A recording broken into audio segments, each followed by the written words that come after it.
बिस्मिल्लाहिर्रहमानिर्रहीम। मोहम्मद नज़ीर खान। इस वक्त पाकिस्तान की जो सियासत है वो बड़े दिलचस्प सूरत हाल में दाखिल हो चुकी है, और आने वाले दिनों में देखना है कि ये जो हमारे नए हुक्मरान आने वाले हैं ये कितना बेहतर परफॉर्म करते हैं, कितने लोगों के मसाइल हल करने की कोशिश करते हैं, और महंगाई कितनी कम करते हैं, और कितना अवाम और इदारों के दरमियान हम आंगी पैदा करने की कोशिश करते हैं। और डेफिनेटली ये वज़ीर आज़म जो मुल्क का बनता है उसका काम होता है कॉन्फिडेंस बिल्डिंग, मेयर्स लेना, इदारों और अवाम के दरमियान हमआंगी पैदा करना।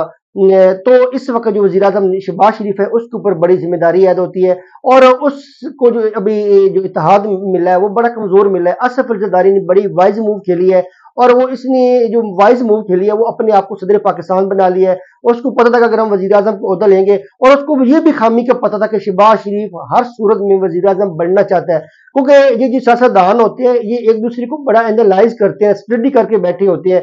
इलेक्शन से पहले भी ये एक दूसरे की सोच को, मेंटल स्ट्रेंथ को, वीकनेस को बड़ा अच्छी तरह से आइडियलाइज करते हैं, एनालाइज करते हैं, देखते हैं कि इसकी क्या खामी है। तो आसिफ अली ज़रदारी को पता था कि शहबाज शरीफ हर सूरत में वज़ीर आज़म बनेंगे, और उसकी पहली प्रायोरिटी है खुद वज़ीर आज़म बनना। तो उन्होंने इसलिए उसको कहा कि आप वज़ीर आज़म बन जाए। जब उन्होंने ये पत्ता फेंका शहबाज शरीफ साहब खुश हो गए, फिर उन्होंने कहा हम सदर पाकिस्तान बनेंगे, चेयरमैन सेनेट और स्पीकर वगैरह के ओहदे के ऊपर इन्होंने बहुत बड़ा एक अपना तय कर लिया मामला सारे।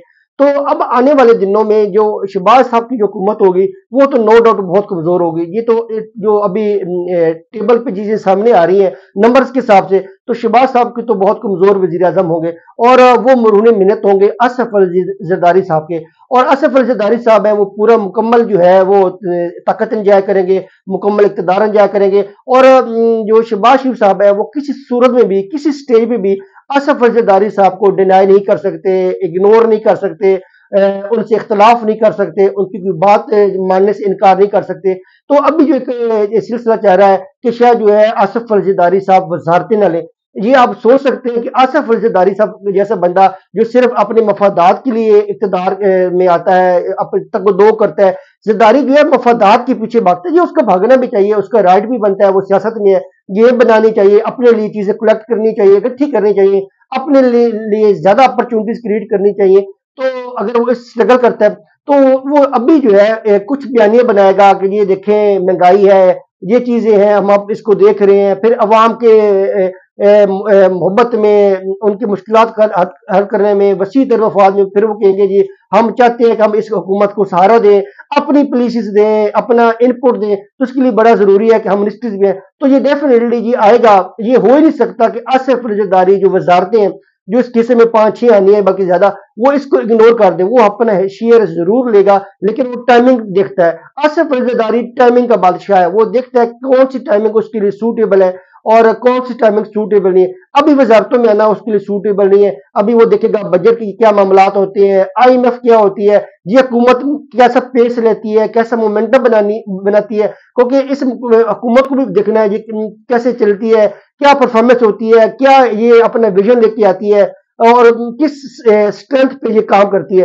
तो जब आसिफ अजहरी देखेगा कि जैसे इस हुकूमत ने कोई पेस बनाना है, मोमेंटम में आएगी, थोड़ी बहुत चल पड़ेगी, इसको एनर्जी मिलेगी, तो फिर वो डेफिनेटली जम करेगा और कहेगा भाईजान मेरा जो हिस्सा है वो मुझे दे दें। फिर वो आएगा, फिर वो अपनी वजारतें भी इंजॉय करेगा। तो डेफिनेटली जो है इस तरह इनका इत्तेहाद काम करेगा। दुआ करनी चाहिए पाकिस्तान के वसी तर मफाद में कि जो हुकूमत है वो परफॉर्म करे, क्योंकि हमारे जो हमसे फैज पोश लगे लोग हैं, गरीब लोग हैं, आम लोग हैं, हमारे बहुत ज्यादा मसाइल है, महंगाई की मसाइल है। तो ये हुकूमत नहीं हल करने, तो इसके लिए दुआ गो भी है कि ये लोग हल करें। दूसरी तरफ जो है वजीर आला पंजाब जो है वो मरीम नवाज होने वाली है, तो उनके लिए भी बड़ा चैलेंज है कि उन्होंने अपने आप को वजीर आजम के तौर पे साबित करना है कि उनकी जो डिलीवरी होगी एज अ परफॉर्मेंस होगी वजीर आला पंजाब, वो देखी जाएगी मुस्तकबिल में क्या इनके अंदर अहलियत है कि वो वजीर आजम पाकिस्तान बन सके, पाकिस्तान के मसाइल को हल कर सके। अब देखना यह है कि ये वही तनाव वाली, शिद्दत वाली, मार धाड़ वाली सियासत का रुख इख्तियार करती हैं, या एक मुस्बत सोच के साथ आती हैं, डेवलपमेंट्स की काम करती हैं, या सियासी मुखालफिन को कुचलने का ये काम करती हैं। ये अब इनके ऊपर डिपेंड करता है, इनकी न्यू सियासी एंट्री है, और बड़ा और सियासत के मैदान में बहुत पहली स्टेप ही इनको बहुत बड़ा ओहदा मिल गया है वजीर आला पंजाब का। ये बहुत बड़ा ओहदा है। अब दिख रहा है ये परफॉर्म कैसे करती है, पूरा पंजाब इनके हवाले कर दिया गया है। تو اگر یہ مثبت سوچ کے ساتھ آئیں گی تو ڈیفینیٹلی یہ پھر کام بھی کریں گی، پرفارمنس بھی دیں گی۔ اگر یہ وہی سوچ رکھیں گی کہ میرے جو بھی پنجاب کے اندر مخالفین نہ ہو، ان کو جیلوں کے اندر ڈال دیا جائے، پھر اگلے والے انتخاب میں دیکھیں کہ جب انتخاب ہو تو ہمارا کوئی مخالف امیدوار بہر اور سب کے اوپر مقدمات ہو، تو ڈیفینیٹلی اس سے ان کی جو سیاست ہے وہ ختم ہوگی۔ آپ جتنے بھی نیگیٹو سوچ کے ساتھ کام کرتے ہیں، ایٹ دی اینڈ جو ہے پازیٹیو سوچ نے پریویل کرنا ہوتا ہے، نیگیٹیوٹی جو ہے اس کو ہر صورت میں اینڈ ہونا ہوتا ہے۔ تو اب یہ اس کی سوچ جو ہے وہ ڈٹرمن کرے گی اس کی، اور اس کا بھی جو ہے 5-6 مہینے میں پتہ چل جائے گا کہ یہ کس لائن لینتھ پہ کام کرتی ہے، کیا ایجنڈا لے کے آتی ہے، کہ کتنی پنجاب کے اندر جو سیاسی فضا ہے اس کے اندر کتنا ہم آگے لے کے آتی ہے، جو سیاسی انتشار ہے اس کو کتنا کم کرنے کی کوشش کرتی ہے۔ جی اب شہباز شریف اور مریم نواز کے اوپر ہے، جو اسد الزرداری تو صدر پاکستان، اس نے کہا تو میں تو اتحاد کی علامت ہوں، میں تو سب کو کہتا ہوں، اس کے لیے تو پرفارمنس یہ کریں یا نہ کریں وہ فائدے کے اندر ہے، وہ عہدے بھی انجوائے کرے گا، وزارتیں بھی لے گا، پھر آنے والا الیکشن میں بھی جو ہے اس کے جو ووٹرز ہیں وہ سندھ کے اندر جہاں پہ اس کی سیاست ہوتی ہے وہ اپنا سیاست اگلے 5 سال کے لیے اس نے سندھ کے اندر سیکیور کر لیا ہے، وزیر اعظم نہ بن کے صدر پاکستان کو دلے، کیونکہ جب آپ صدر پاکستان ہوتے ہیں تو پھر آپ کا پرفارمنس کے ساتھ کوئی تعلق نہیں ہوتا۔ دوسری طرف جو ہے شہزاد ملک صاحب ہیں، ان کی وہ chief justice Lahore high court بننے والے ہیں، کیونکہ جو chief justice Lahore high court ہے امیر بھٹی صاحب، ان کی جلد ریٹائرمنٹ ہونے والی ہے۔ اور ایک اور ڈیولپمنٹ ہے کہ جو معروف صحافی ہیں عمران ریاض صاحب جو ہے، ان کو اینٹی کرپشن پولیس نے گرفتار کیا تھا، ان کو جوڈیشل ریمانڈ کے لیے مجسٹریٹ کے سامنے پیش کیا گیا، جہاں پہ اینٹی کرپشن کی جو استدعا تھی جوڈیشل ریمانڈ کی وہ مجسٹریٹ صاحب نے مسترد کر دی۔ پھر جیسے مسترد جوڈیشل ریمانڈ پہ ان کو فزیکل ریمانڈ کی انہوں نے اینٹی کرپشن نے استدعا کی تھی کہ ہمیں اس کا فزیکل ریمانڈ دیا جائے، تو وہ جو جج صاحب مجسٹریٹ صاحب تھے انہوں نے اس کی فزیکل ریمانڈ کی استدعا مسترد کر دی، اور جوڈیشل ریمانڈ پہ ان کو جو ہے وہ جیل بھیج دیا گیا۔ اب وہ جیل کے اندر ہے، اب ان کی ضمانت ہونی ہے، تب جب تک ضمانت نہیں ہوتی جو عمران ریاض صاحب ہیں وہ جیل کے اندر ہیں۔ اب دیکھتے ہیں یہ ضمانت کا پروسیس کتنا ہوتا ہے، کتنا لینتھی چلتا ہے، اور کس سٹیج پہ ان کو آ کے ضمانت ملتی ہے۔ تو اب یہ عدالتی فیصلے کے رحم و کرم کے اوپر ہے۔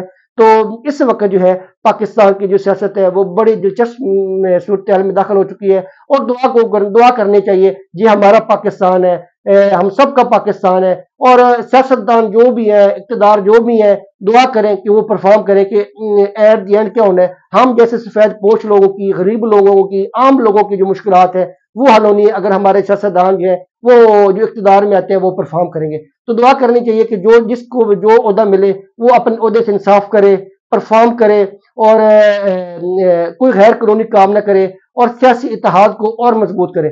پاکستان زندہ باد، پاک فوج زندہ باد۔